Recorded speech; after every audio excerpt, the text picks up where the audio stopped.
قصة مباراة سوريا والمغرب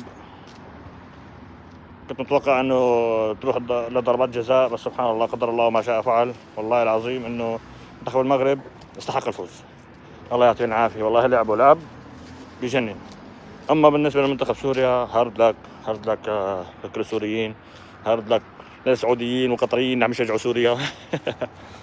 لكن والله العظيم انهم يعني ما قصروا، لعبوا رغم الامكانيات ضعيفة، رغم قلة التحضير لعبوا وأدوا.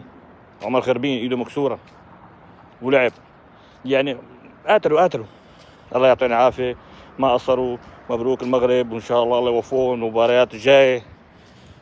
وبالنهاية هي كرة قدم، والغاية من كأس العرب تجمع العرب ما تفرقهم، يحبوا بعض.